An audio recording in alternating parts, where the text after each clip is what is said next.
नमस्कार प्यारे साथियों, हिंदी दर्शन यूट्यूब चैनल पर आप सभी का एक बार फिर से हार्दिक स्वागत और अभिनंदन।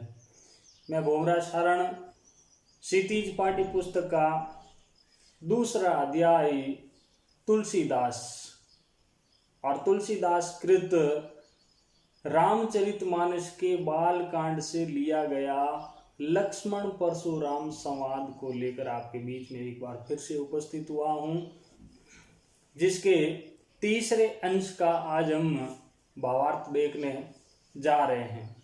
दो अंश हमने पहले देख लिए थे, पढ़ लिए थे, जान लिए थे और आज तीसरा अंश है। तीसरे अंश को आज हम देखेंगे। वी हसी लखनऊ बोले मृदु बानी अहो मुनिषु महाभट मानी से लेकर दोआ बोले गिरा गंभीर, यहाँ तक ये बालकांड से लिया गया ये तीसरा अंश है। बड़ी सौभाग्य की बात है कि हम साहित्यिक अवधि भाषा के सर्वश्रेष्ठ ग्रंथ रामचरितमानस के बालकांड का अंश पढ़ रहे हैं। और पिछले अंश में हमने देखा था कि जब धनुष टूट जाता है, धनुष भंग हो जाता है, तो उस समय परशुराम जी है जो बड़े ही गुस्से में होते हैं, क्रोध में होते हैं। गुस्से में जो कुछ लक्ष्मण को कहते हैं और लक्ष्मण प्रत्युत्तर में जो कहता है, उनका वर्णन हमने देखा था। और अंत में, पिछले अंश में अंत में हमने देखा था एक दोहा था। उस दोहे की पंक्ति में परशुराम जी कहते हैं कि हे लक्ष्मण, तो ऐसे ही ज्यादा बोल बोल कर या अधिक बोल कर है जो अपने माता पिता को सोच में मत डाल, क्योंकि मेरे फरसे की अत्यधिक घोर आवाज के कारण, उसकी अत्यधिक भयंकर आवाज के कारण है जो माता के गर्भ में पल रहे बच्चे हैं वो भी मर जाते हैं, नष्ट हो जाते हैं। इसलिए तू मेरे सामने है जो अनुचित बातें मत किया कर। इस अंश के बाद का जो अंश है वो आज हम देखेंगे कि उस समय परशुराम जी का गुस्सा तो चरम सीमा पर था और उस गुस्से को है जो लक्ष्मण और किस प्रकार है जो चरमोत्कर्ष पर ले जाते हैं अपने व्यंग्य वचनों से, किस प्रकार से वो परशुराम जी का उपहास उड़ा रहे हैं। ऐसी मधुर मधुर वाणी में ऐसे मधुर मधुर शब्द कह कर वो परशुराम जी का और उपहास उड़ा रहे हैं। इस अंश के बारे में आज हम जानेंगे, इसका भावार्थ समझेंगे, इसके कठिन शब्दार्थों को देखेंगे। इसलिए ये पूरा वीडियो देखना न भूले, जरूर इसे देखें। और एक निवेदन भी है कि इस वीडियो को देखने के बाद में लाइक, शेयर और कमेंट करना न भूलें। तो चलिए आज हम रामचरितमानस के बालकांड का जो हमारे पाठ्यक्रम में संकलित जो प्रसंग है लक्ष्मण परशुराम संवाद और लक्ष्मण परशुराम संवाद का आगे की कड़ी में है जो तीसरा अंश आज हम देखने जा रहे हैं, जिसमें भी हसी लखनऊ बोले मृदुबानी अहो मुनिषु महाभट मानी पुनि पुनि मोही देखाओ कुठारू चहत उड़ावन फूंकी पहारू या कुमड़ बत्या कोहु नहीं जे तर्जनी दे की डर जाही दे की कुटारू सरासन बहाना में कचु का सहित अभिमाना भृगुसुत समुजी जनेहु बिलो की जो कचु कहु सहु रीस रोकी सुर मई सुर हरिजन अरुगाई हमरे कुल इन पर न सुराई बदे पापु अपकीर्ति हारे मारतु पह परिये तुम्हारे कोटि कुलिस सम बचनु तुम्हारा व्यर्थ धरियु धनुबान कुठारा जो बिलो की अनुचित कहयु छमु महामुनि धीर सुनि सरोस भृगुवंश मणि बोले गिरा गंभीर। यहाँ तक का अंश आज हम विस्तार पूर्वक व्याख्या के रूप में इसके कठिन शब्दार्थों को देखते हुए है जो अच्छी तरीके से है जो समझने जा रहे हैं। तो सबसे पहले इसके कठिन शब्दार्थ हम साथ साथ में देखते हैं कि वी हसी लखनऊ बोले मृदुवानी, यानी कि जब परशुराम लक्ष्मण को कहते हैं कि हे लक्ष्मण, अभी तू बच्चा है और बोलने का ध्यान नहीं रख रहा है, तुम्हें होश नहीं है, और तू अचेत के अंदर जो कुछ शब्द कह रहा है वो शब्द थोड़े सोच समझ कर बोला कर। तू अपने माता पिता को ऐसे ही है जो शोकग्रस्त मत कर, उसे है जो चिंता में मत डाल, क्योंकि गर्भन के अर्भक दलन परशु मोर अति घोर, यानी कि गर्भ में स्थित जो भ्रूण है वो भी है जो परसे की घोर आवाज को सुनकर है जो मर जाते हैं, नष्ट हो जाते हैं। इसलिए तू बहरती है जो ऐसे शब्द मत बोल। तो उसके बाद में है जो लक्ष्मण क्या करते हैं उसी अंश का हम है जो यहाँ वर्णन करने जा रहे हैं। तो सबसे पहले अगर सप्रसंग की बात करें तो प्रस्तुत काव्यांश हमारी पाठ्य पुस्तक क्षितिज के काव्य खंड या पद्य भाग के तुलसीदास पाठ से लिया गया है, और प्रस्तुत अवतरण में या प्रस्तुत पाठ में है जो गोस्वामी तुलसीदास द्वारा रामचरितमानस के बाल कांड के लक्ष्मण परशुराम समाज से ये अंश लिया गया है। और इस अंश में या प्रस्तुत अंश में या प्रस्तुत पद में है जो धनुष तोड़े जाने के बाद में रुष्ट परशुराम का है जो लक्ष्मण से विवाद है वो प्रस्तुत किया गया है। यानी कि जब परशुराम जी क्रोध में है जो रुष्ट हो जाते हैं तो उस समय परशुराम का जो लक्ष्मण के साथ विवाद हुआ था वही यहाँ प्रस्तुत किया गया। और लक्ष्मण है जो हंस हंस कर परशुराम पर व्यंग्य कर रहे हैं, और परशुराम भड़क भड़क कर बहुत ही गुस्से के अंदर है जो लक्ष्मण के गंभीर परिणामों की है जो धमकियां दे रहे हैं। लक्ष्मण जी को भविष्य की जो गंभीर धमकियां हैं उसके बारे में है जो धमकियां दे रहे हैं, इस बात का यहाँ इस अंश के अंदर वर्णन किया गया है। और आगे की जो व्याख्या है उस व्याख्या को हम है जो कठिन शब्दार्थों सहित इसका भावार्थ देखते हैं। तो यहाँ गोस्वामी तुलसीदास जी क्या लिखते हैं कि विहसी का अर्थ होता है हंसकर या हंसते हुए।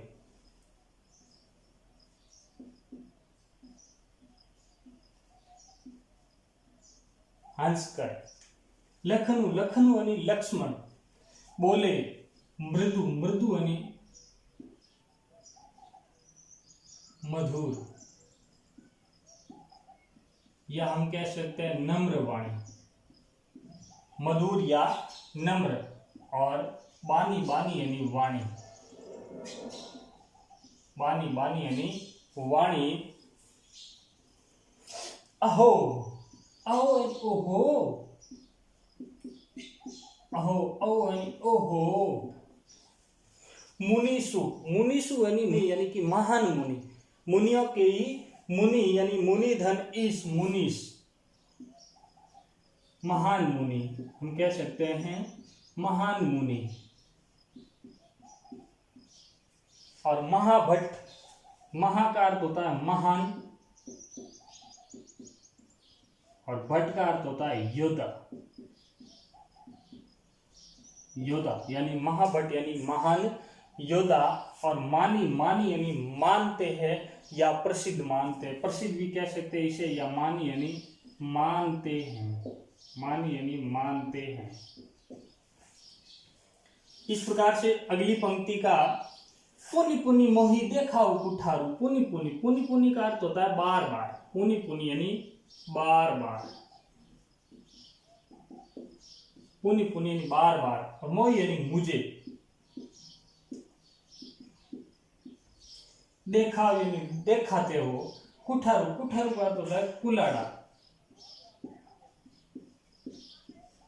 कुलाड़ा, चहत का अर्थ होता है चाहते हो, चहत यानी चाहते हो, उड़ावनी उड़ाना, फूंक यानी फूंक से, और पहाड़ू का अर्थ होता है पहाड़ू यानी पहाड़, और फूंकी का अर्थ होता है फूंक, और उड़ावनी यानी उड़ाना, और चैत यानी चाहते हो। तो यहाँ परशुराम जी के जो बड़बोलेपन थे या बड़बोले में जो भी शब्द कहे गए थे उन शब्दों को है जो लक्ष्मण सुनते हैं, और सुनने के बाद में वो हंसते हुए कोमल वाणी में बोलते हैं, मधुर वाणी में बोलते हैं, मृदु यानी मधुर या नम्र वाणी में कौन बोलते हैं, हंसकर विहसी लक्ष्मण। और जो परशुराम जी के जो बड़बोलेपन में बोले गए जो शब्द थे उसे सुनते हुए है जो लक्ष्मण जी हंसते हुए कोमल वाणी में बोलते हैं, मधुर वाणी में बोलते हैं, अहो अहो ओहो अहो यानी ओहो ओ ओ यानी ओहो मुनि श्रेष्ठ, मुनिषु मुनिषु यानी मुनियों में श्रेष्ठ या महान मुनि या मुनियों के ही मुनि, अहो मुनि श्रेष्ठ अर्थात महान मुनि, आप अपने आप को महान योद्धा मानते हो, आप अपने आप को महान योद्धा मानते हो। माँ भट्ट यानी महान योद्धा, आप अपने आप को महान योद्धा मानते हो। और इस काव्योक्ति से है जो परशुराम जी का गुस्सा और बढ़ जाता है, क्योंकि वो उसे क्या कह देते हैं, एक शब्द यहाँ कह देते थे मुनिषु यानी कि ओहो, मुनिषु यानी कि मुनि श्रेष्ठ, और दूसरे में वो क्या करते हैं, बड़ी मृदु वाणी में, मधुर वाणी में, कोमल शब्दों में है जो बोलते हैं, रुवियसी यानी हंसकर बोलते हैं।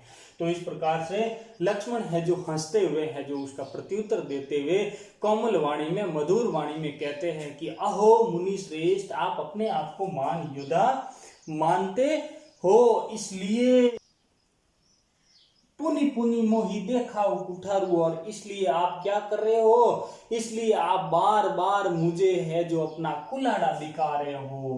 पुनि पुनि यानी बार बार, मोहि यानी मुझे, देखाओ यानी दिखाते हो, और कुठारू, कुठारू का अर्थ होता है कुल्हाड़ा, क्योंकि परशुराम जी के हाथ में है जो कुल्हाड़ा धारण किया हुआ है, तो कुठारा, कुठारा यानी कुल्हाड़ा, तो वो कहते हैं कि इसलिए आप बार बार मुझे है जो कुल्हाड़ा दिखा रहे हो। या पुनि पुनि शब्द आया, इस पर विशेष ध्यान देने की जरूरत है, क्योंकि पुनि पुनि शब्द के अंदर है जो पुनरुक्ति प्रकाश अलंकार आया है। तो यहाँ आप अलंकार कौन सा लिखोगे, पुनरुक्ति प्रकाश अलंकार, पुनरुक्ति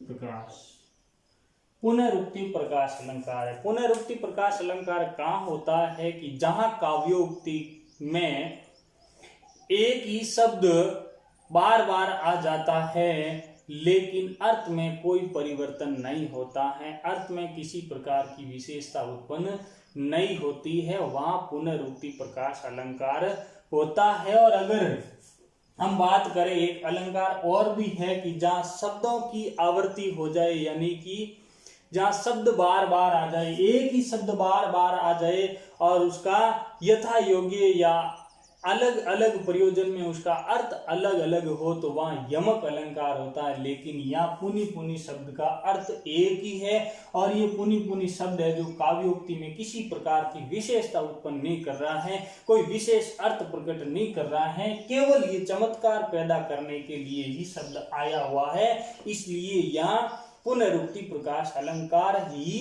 होगा। तो आगे देखते हैं कि इसलिए लक्ष्मण जी कह रहे हैं परशुराम जी के, ओहो मुनि श्रेष्ठ, आप अपने आप को महान योद्धा मान रहे हो, इसलिए आप बार बार है जो मुझे है जो अपना कुल्हाड़ा दिखा रहे हो, दिखा कर क्या डराना चाह रहे हो। चहत उड़ावन फूंकी पारू, चहत यानी चाहते हो, उड़ाना, फूंक यानी फूंक से, पहाड़ू यानी पहाड़, क्या आप फूंक से है जो पहाड़ उड़ाना चाह रहे हो, आप मुझे बार बार अपना कुल्हाड़ा देकर डराना चाह रहे हो, मानो फूंक से ही है जो पहाड़ उड़ाना चाहते हो। फूंक से ही पहाड़ उड़ाना यानी कि काल्पनिक वीरता दिखाना, ये एक मुहावरा है, इसे भी नोट कर लाना, यानी कि उड़ावन फूंक की पार, यानी फूंक से पहाड़ उड़ाना, ये भी हिंदी के अंदर एक मुहावरा है, और उस मुहावरे का अर्थ होता है काल्पनिक वीरता दिखाना। तो क्या आप फूंक से यानी कि असंभव कार्य करना, फूंक से पहाड़ उड़ाना यानी कि असंभव कार्य करना या काल्पनिक वीरता दिखाना। आगे कहते हैं कि इया कुंबड़ बतिया को ना, इया इया यानी यहाँ, इया इया यानी यहाँ, और कुंबड़ बतिया, कुंबड़ बतिया का अर्थ होता है छुई मुई का पौधा, या कुंबड़ बतिया जिसे हम कह सकते हैं यानी कि कमजोर, कुंबड़ बतिया का अर्थ ले सकते हैं हम कमजोर से, क्योंकि यह कमजोर अर्थ है वो सटीक बैठता है, तो कुंबड़ बतिया का अर्थ हो जाएगा कमजोर। वैसे कुंबड़ बतिया के अनेक अर्थ लिए जाते हैं, इसमें कमजोर फल भी हो सकता है, कमजोर गड़ा भी हो सकता है, या एक पौधा जो उंगली के स्पर्श से है जो सिकुड़ जाता है, उसके हाथ लगाने से है जो वो सिकुड़ जाता है, वो भी हो सकता है, यानी कि छुई मुई का पौधा ले सकते हैं। लेकिन यहाँ ये जो कमजोर शब्द है इसके अर्थ में सटीक बैठता। इया यानी यहाँ कुमड़ यानी कमजोर, को यानी कोई, ना यानी नहीं, जे का अर्थ होता है जो, जे यानी जो, तर्जनी यानी पहली अंगुली, तर्जनी यानी कि यही अंगुली पहली अंगूठे के पास वाली अंगुली है जो उसे कहते हैं तर्जनी, यानी अंगूठे के पास वाली अंगुली उसे कहते हैं तर्जनी। तर्जनी यानी अंगूठे के पास वाली अंगुली उसे कहते हैं तर्जनी। देह की यानी देख कर, डर यानी डर जाना, और जा यानी जाते हैं आगे। वो क्या कहते हैं कि हम भी कोई है जो कुमड़ बतिया या छुई मुई का पौधा नहीं है जो आपकी तर्जनी अंगुली देकर, जे यानी जो, आपकी तर्जनी अंगुली देकर है जो कुमला जाएंगे या मर जाएंगे या सिकुड़ जाएंगे।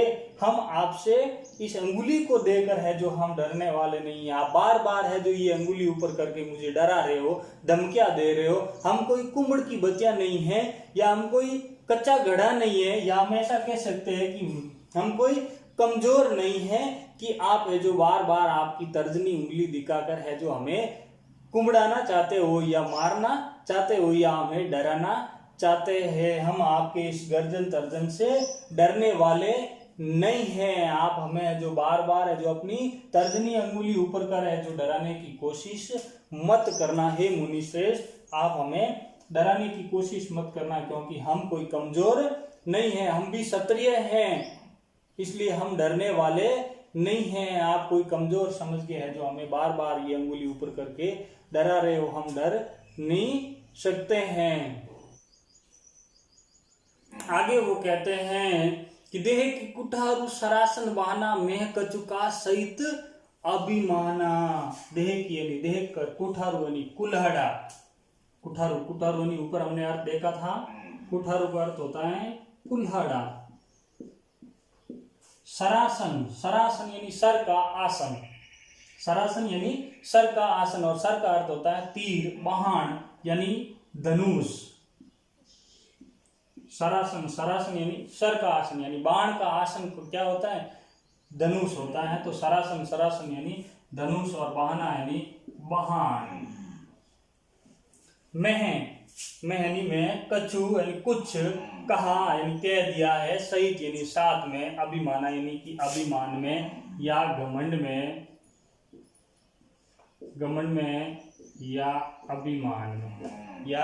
अभिमान में। तो आगे लक्ष्मण जी कहते हैं कि हे मुनिवर, मैंने आपके हाथ में है जो क्षत्रियों की भांति देखी क्या देखा मैंने, हे मुनि श्रेष्ठ, मैंने आपके हाथ में है जो क्षत्रियों की भांति जो फरसा धारण किया हुआ था, धनुष धारण किया हुआ था, कुठारू यानी कुल्हाड़ा, या हम फरसा भी कह सकते हैं कि आपके हाथ में जो फरसा, सरासन यानी धनुष और बाण धारण किया हुआ देखकर मैंने है जो अभिमान पूर्व कुछ बातें कह दी है। मैं कछु कहा सहित अभिमाना, मैंने अगर अभिमान पूर्व कुछ बातें कह दी हैं, वो क्यों कही कि भृगुसुत समुझी जनेऊ बिलो की। भृगुसुत यानी भृगु वंश में है जो श्रेष्ठ पुरुष। भृगुसुत शब्द है जो परशुराम के लिए आया है। भृगुसुत यानी परशुराम यानी भृगु वंश का या भृगु ऋषि के वंश का जो व्यक्ति है, भृगु ऋषि के वंश का व्यक्ति यानी कि परशुराम। तो ये भृगुसुत शब्द किसके लिए आया गया, शायद आपके पीछे एक प्रश्न भी आया हुआ है कि भृगुसुत शब्द किसके लिए आया गया है या भृगुसुत किसे कहा गया है। तो यहाँ भृगुसुत शब्द है वो परशुराम के लिए आया है, या भृगु ऋषि के वंशज अर्थात परशुराम के लिए आया गया है। समुझ यानी समझ कर, और जनेऊ यानी एक धागा जो ब्राह्मण है जो कंधे में धारण करते हैं। जनेऊ यानी कि एक धागा जिसे ब्राह्मण कंधे में धारण करते हैं। और बिलो की यानी देख कर, मैं कछु का सहित अभिमाना यानी कि हे मुनिवर, मैंने अगर कुछ अभिमान पूर्वक बातें कह दी है। वो भी क्यों कह दी? क्योंकि आपके हाथ में है जो मैंने क्या देखा है, कुल्हाड़ा देखा है, बाण धनुष देखा है, बाण देखा है। ये देखकर मैंने कुछ अभिमान पूर्वक जो बातें कह दी है कि सोचा कि सामने कौन है, समुद्री जनेऊ बिलुकिनी की सारी चीजें है जो धारण की हुई देखकर मैंने सोचा कि सामने कोई सचमुच योद्धा होगा, कोई क्षत्रिय व्यक्ति होगा, इसलिए मैंने ऐसा बोल दिया था। लेकिन अब मुझे पता चला है, अब मुझे ज्ञात हुआ है कि आप है जो महिष या जो ऋषि भृगु के वंशज है। भृगु सुत समुझी जनेऊ बिलो की, समुझ यानी समझ कर, जनेऊ यानी कि कंधे के अंदर है जो धागा लटकाए हुए था। अर्थात मैंने आप ये जनेऊ देकर ये आपकी जनेऊ ये बता रही हैं कि आप ब्राह्मण हो, तो आप भृगु ऋषि के वंशज हैं। आपका जनेऊ बता रहा है कि आप ब्राह्मण हैं। इसी कारण आपकी सारी उचित अनुचित बातों का मैं क्रोध को रोक कर जो कछु कहाऊ सहु रीस रोकी, जो कछु जो यानी जो कछु यानी कुछ, कहू यानी जो कहा, सहु यानी सहन कर रहा हूं या सहन करना, सहु सहु यानी सहन करना, रीस रीस का अर्थ होता है क्रोध, और रोकी यानी रोक कर। यानी कि अब मुझे ये ज्ञात हुआ है कि आप है जो भृगु के वंशज है, भृगु ऋषि के वंशज है, और आपकी जनेऊ ये बता रही है कि आप ब्राह्मण है। इसी कारण आपकी सारी जो उचित और अनुचित बातों का मैं क्रोध को रोक कर क्या कर रहा हूँ, सुन रहा हूँ इसे। और परशुराम जी का गुस्सा क्या हो रहा है, बढ़ रहा है। अब लक्ष्मण क्या कह रहा है, और व्यंग्य में या व्यंग्य का बड़ा सुंदर चित्रण किया है गोस्वामी तुलसीदास जी ने। और वो कह रहे हैं कि मैंने पहले तो सोचा था कि आप कोई क्षत्रिय पुरुष हो गए, महान योद्धा बता रहे थे, आप अपने आप को महाबली महान योद्धा मानते थे। तो मैंने सोचा कोई क्षत्रिय पुरुष, और क्षत्रिय के सामने जब क्षत्रिय युद्ध करने के लिए तैयार हो जाता है, इसमें कोई निशंक नहीं है। लेकिन अब मैंने है जो बाद में भी मैंने है जो आपके हाथों में है जो कुल्हाड़ा, सरासन, धनुष, बाण, ये सारी चीजें देखी, तो मैंने सोचा कोई क्षत्रिय पुरुष होगा। लेकिन अब मुझे है जो, इसलिए मैंने है जो आपको अभिमान में कुछ बातें बोल दी थी। लेकिन अब मुझे है जो आपके कंधे में जो जनेऊ धारण की हुई है वो देखकर, और भृगु वंश के आप ऋषि है, इसलिए जो कुछ मैंने कहे या इसलिए आपने जो भी कुछ मुझे कहा है वो मैंने क्या किया है, सहन किया। यानी रीस यानी क्रोध, रोक यानी रोक कर, मैंने है जो गुस्से को रोककर, मैंने क्रोध को रोककर, मैंने सब चीजें हैं जो सहन किए। आपकी सारी बातें मैंने सहन किए, इसलिए उचित और अनुचित को मैं क्रोध रोक कर क्या कर रहा हूं, सुन रहा हूं। क्योंकि हमारे वंश में आगे क्या कहा है, सुर, सुर का अर्थ होता देवता, सुर सूर्य देवता, और मैसूर, मैसूर सुर का अर्थ देवता, और मई यानी धरती, धरती के देवता कौन, पिछले अंश में हमने देखा था मई देवन दिनी, यानी मई देवन दिनी यानी कि ब्राह्मणों में को दिनी, यानी कि मही देवन का अर्थ होता है या मैसूर का अर्थ लेते हैं हम ब्राह्मण, ब्राह्मण। और हरिजन, हरिजन का अर्थ होता है हरि का जन अर्थात भक्त। और अरु, अरु का अर्थ होता है और यानी दूसरा। गाय, गाय का अर्थ होता है गाय, गाय। हमरे यानी हमारे, कुल, कुल यानी वंश में, कुल, कुल यानी वंश में, और हमरे यानी हमारे, इन्हें, इन्हें यानी कि इस पर, न सुरई, सुरई का अर्थ होता है सूरता या सूरवीरता, सुरई, सुरई यानी सूरता या वीरता। आगे लक्ष्मण क्या कहते हैं कि जो भी आपने अनुचित या उचित कहा था, उन बातों को मैं क्रोध को रोककर क्या कर रहा हूं, सुन रहा हूं। क्योंकि हमारे वंश में देवता, ब्राह्मण, भक्त और गाय पर है जो क्या नहीं दिखाई जाती है, वीरता नहीं दिखाई जाती। ऐसी हमारे कुल में, हमारे वंश में ऐसी परंपरा नहीं है। हमारे कुल इन पर न सुरई, सुरई यानी सूरता या वीरता, क्योंकि हमारे वंश की ये परंपरा नहीं है कि देवता, ब्राह्मण, भक्त, भगवान का भक्त और गाय, इन चार पर है जो किसी प्रकार की वीरता नहीं दिखाई जाती है। ऐसी हमारे वंश में है जो परंपरा नहीं है, क्योंकि ये सभी हमारे लिए तो क्या है, पूजनीय है। इसलिए आप भी क्या है, ब्राह्मण है, इसलिए आप भी है जो ब्राह्मण है। इसी कारण आपकी सारी उचित और अनुचित बातों का मैं क्रोध को रोक कर क्या कर रहा हूं, सुन रहा हूं। यदि आप ब्राह्मण हैं, इसलिए यदि बधे, बधे यानी कि वध करना या मारना, बधे, बधे यानी मारना, तो पापु, पापु यानी पाप, अपकीर्ति हारे, और हार गया तो अपकीर्ति, अपकीर्ति का अर्थ होता है अपयश, अपकीर्ति यानी अपयश। मारतहु यानी कि मारोगे तो भी, मारतहु यानी कि मारते हो तो भी। पहा, पहा का अर्थ होता है पहर, पहा, पहा यानी पहर या चरण। परिये, परिये यानी पढ़ना, तुम्हारे यानी तुम्हारे। तो आगे लक्ष्मण जी क्या कहते हैं कि आप ब्राह्मण हैं, यदि मुझसे आपका वध हो जाए, आप ब्राह्मण हैं, बधे, बधे यानी मारना या वध करना, यदि आपका वध हो जाए तो क्या हो जाएगा, मुझे पाप लगेगा, क्योंकि आप क्या हो, ब्रह्मा के समान हो। लोग कहेंगे कि लक्ष्मण ने है जो ब्रह्मा जी का वध कर दिया, इसलिए मैं आपका वध भी नहीं कर सकता हूं, मुझे पाप लगेगा, मैंने ब्रह्मा को मार दिया। और यदि आपसे हार भी जाऊंगा, अगर आपके साथ युद्ध भी करता हूं और आपसे हार भी जाऊं, तो मुझे क्या मिलेगा, अपयश मिलेगा, क्योंकि मैं भी क्या हूं, क्षत्रिय हूं, इसलिए ब्राह्मण के हाथों हार गया ऐसा मुझे सुनना पड़ेगा, ऐसा मुझे अपयश मिलेगा। इसलिए है जो कि मैं ब्राह्मण के हाथों हार गया ऐसा मुझे अपयश देखना पड़ेगा। अतः आप मुझे मार भी दोगे तो, मार तो यानी मारोगे तो भी, यदि आप मुझे मार भी दोगे तो मैं क्या करूंगा, पहा परी तुम्हारे, मैं आपके चरणों में आकर गिर जाऊंगा, मुझे है जो आपके चरणों में पड़ना पड़ेगा। अर्थात यहाँ क्या कहा उसने ऊपर, यानी कि गोस्वामी तुलसीदास जी यहाँ बड़ा ही सुंदर चित्रण करते हैं, वर्णन करते हैं, और वो कहते हैं कि लक्ष्मण जी यहाँ कहते हैं कि जो भी कुछ आपने उचित अनुचित कहा है वो मैंने क्या किया, क्रोध को रोककर है जो सुना है।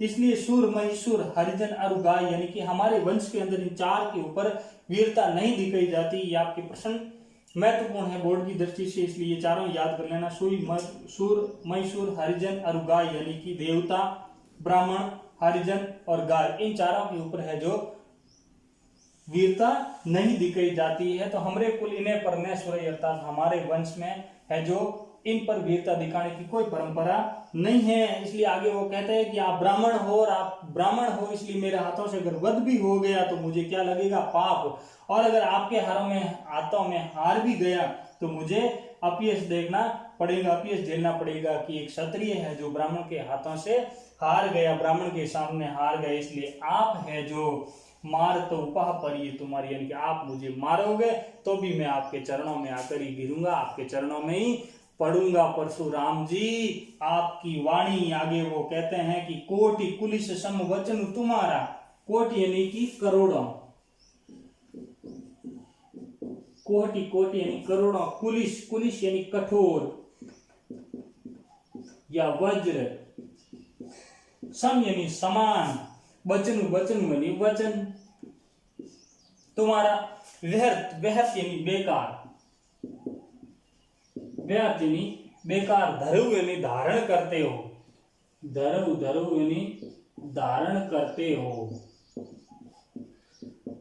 धनु, धनु यानी धनुष, बाण यानी बाण, कुटारा यानी कुलाड़ा, क्योंकि ये पहले हम देख सकते हैं, धनु का अर्थ होता है धनुष, बाण का अर्थ होता है बाण, और कुटारा का अर्थ होता है कुलाड़ा या फरसा। तो यहाँ लक्ष्मण जी कहते हैं, हे मुनिवर आपकी वाणी ही है जो कठोरों वज्र के समान कठोर है। कोटि कुलिस सम वचन तुम्हारा, वचन वचन तुम्हारा, तुम्हारा कोटि यानी करोड़ों, कुलिस यानी कठोर, इतने कठोर वचन हैं आपके। सम, सम यहाँ सम शब्द आया इसलिए यहाँ एक और अलंकार हो जाएगा, कौन सा, उपमा अलंकार। तो यहाँ याद रखना कि इस अंश में एक उपमा अलंकार भी आया है, और पहले हमने एक देखा था पुनि, पुनि शब्द में पुनरुक्ति प्रकाश अलंकार, क्योंकि यहाँ है जो परशुराम जी के वचनों को है जो करोड़ों कठोर वज्र के समान बताया गया, इसलिए यहाँ उपमा अलंकार होगा, ये ध्यान रखना। तो आगे लक्ष्मण जी कहते हैं, या तुलसीदास जी वर्णन करते हैं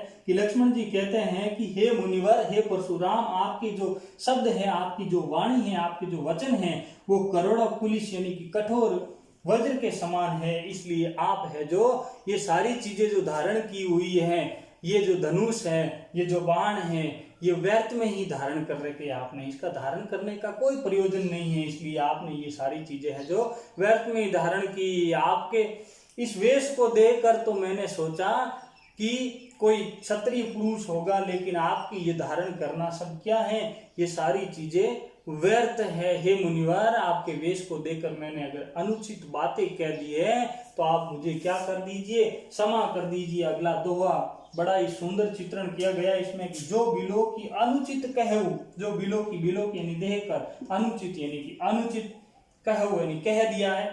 क्षमु, क्षमु का अर्थ होता है क्षमा करना, समूह समूह यानी क्षमा करना। महामुनि यानी महान मुनि या मुनिया में श्रेष्ठ। धीर, धीर यानी धैर्यशाली, धैर्य, धीर यानी धैर्य। आगे वो क्या कहते हैं यहाँ, और परशुराम जी का व्यंग्य करते हुए लक्ष्मण है जो उसके गुस्से को बढ़ा रहे हैं। वो क्या कह रहे, जो बिलो की अनुचित कहूँ क्षमो महामुनि धीर। और वो कहते हैं कि आपके वेश को देखकर मैंने जो अनुचित बातें कह दी हैं, उन बातों को आप क्या कर दीजिए, क्षमा कर दीजिए। अनुचित कहूँ तो क्षमो महामुनि धीर, हे महामुनि आप क्षमा कर दीजिए, आप उन बातों को माफ कर दीजिए, क्योंकि आप तो बड़े ही क्या हो, धैर्यशाली हो, आप बड़े ही धीरज रखने वाले हो, आप बड़े ही क्षमाशील हो। अभी इन शब्दों से है जो आप परशुराम क्या धैर्यशाली हो सकते हैं, वो तो बार बार लक्ष्मण के ऊपर है जो फरसा उठा उठा कर है जो उसे मारने के लिए आहूत हो रहे। लेकिन फिर भी यहाँ बड़ा ही सुंदर वर्णन किया गया है। लक्ष्मण है जो ऐसे अपने तीखे व्यंग्य से है जो परी शब्दों में है जो तीखे वाणों से, अपनी तीखी वाणी से है जो उसका गुस्सा और बढ़ा रहे थे। या हे महामुनि, हे धैर्यशाली, हे क्षमाशील मुनि, आप है जो अगर मैंने कुछ अनुचित कह भी दिया है तो आप मुझे माफ कर दीजिए। आगे क्या कहा है, सुनी सरोस भृगु वंश मणि, यानी कि भृगु वंश की मणि, अर्थात यहाँ भी इसे उपमा दी गई है। भृगु वंश में मणि अर्थात भृगु वंश के अंदर जो श्रेष्ठ मुनि है, जो श्रेष्ठ व्यक्ति है, उसे कहा गया है, परशुराम को कहा गया है। इसलिए सुनी सरो, सुनी यानी सुनकर, स रोष, रोष यानी रोष यानी गुस्सा, क्रोध, और स यानी सहित यानी कि गुस्से सहित भृगु वंश मणि यानी परशुराम जी सुनते हैं। बोले गिरा गंभीर, बोले बोले बोलते हैं, गिरा, गिरा का अर्थ था वाणी, गिरा गिरा यानी वाणी, और गंभीर यानी कि गंभीर, बड़ी ही गहरी आवाज में। यहाँ मुनि परशुराम जी पहली बार ही है जो गंभीर वाणी के अंदर बोल रहे हैं, बाकी परशुराम गंभीर वाणी में नहीं बोल रहे हैं। और लक्ष्मण जी की ये व्यंग्य वचन सुनकर है जो भृगु वंश में जो श्रेष्ठ व्यक्ति है परशुराम, वो क्रोधित होकर यानी सरोष यानी क्रोधित होकर या क्रोध के साथ है जो गंभीर वाणी में बोले थे। तो इस प्रकार से इस अंश की जो व्याख्या है वो हमने देखी, इसका जो भावार्थ था उसको समझने की कोशिश की। जहाँ जहाँ या अलंकारों का प्रयोग हुआ है उन अलंकारों को देखने की हमने कोशिश की। अगर मुहावरा भी इसमें आया है तो उसे भी हमने देखा था। बाकी बहुत सरल है और साहित्यिक अवधि भाषा है, इसलिए कुछ शब्द है जो अटपटे जरूर लग रहे हैं, कुछ जाने पहचाने भी लग रहे हैं, लेकिन इतनी कठिन इसकी भाषा भी नहीं है। और अगर विशेष की बात करें तो प्रस्तुत पद की जो भाषा है वो सरल है, सहज है, प्रवाहपूर्ण है और आसानी से समझ में आने वाली है। प्रस्तुत अंश है जो भक्ति काल की सगुण काव्य धारा की भक्त कवि या राम भक्त कवि कह सकते हैं तुलसीदास द्वारा रचित है। और भी इसमें महत्वपूर्ण जो बिंदु है जिसमें अलंकार की दृष्टि से हम देखें तो इसमें पुनरुक्ति प्रकाशी पंक्ति लिखकर हम लिख सकते हैं कि उपयुक्त पंक्ति में, और यहाँ ये पंक्ति लिखकर के उपयुक्त पंक्ति में है जो क्रमशः पुनरुक्ति प्रकाश अलंकार और उपमा अलंकार का बड़ा ही सुंदर चित्रण किया गया है। और अगर रस की बात करें तो पूरे इस बाल कांड के जो लक्ष्मण परशुराम संवाद के अंदर है जो वीर रस है जो मुख्य रूप से चलता है। लक्ष्मण जहाँ जहाँ बोलेंगे वहाँ वीर रस है ही, और जहाँ जहाँ परशुराम बोलेंगे वहाँ रौद्र रस है। तो यानी कि वीर और रौद्र इन दोनों रसों की है जो साथ साथ में ही है जो व्याख्या इसमें की गई है, और साथ ही साथ कहीं कहीं है जो हास्य रस भी देखने को मिलता है। और अगर भाषा शैली की बात करें तो भाषा शैली व्यंग्यात्मक है। जो मैं बिंदु बोल रहा हूं, बिंदुओं को आप नोट कर लीजिए, व्याख्या के अंदर महत्वपूर्ण बिंदु के रूप में काम में आएंगे। शैली व्यंग्यात्मक है, और साथ ही साथ काव्यांश की जो भाषा है वो साहित्यिक अवधि है। और इस अंश में एक महत्वपूर्ण बात है कि लक्ष्मण के द्वारा परशुराम के लिए जिन विशेषणों का प्रयोग किया गया है वो विशेषण है जो उनके अनुचित स्वभाव पर आक्षेप किया गया है। परशुराम जी का जो अनुचित स्वभाव है उस अनुचित स्वभाव पर व्यंग्य किया गया है, उन पर आक्षेप किया गया है।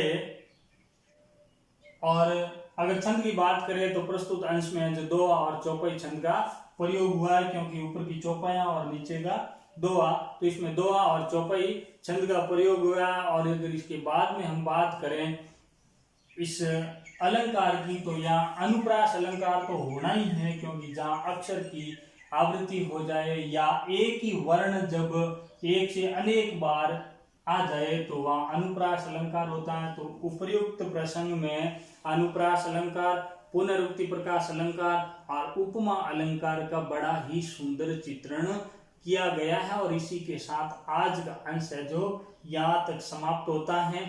अगले अंश की हम व्याख्या करेंगे अगले वीडियो में। तब तक के लिए धन्यवाद।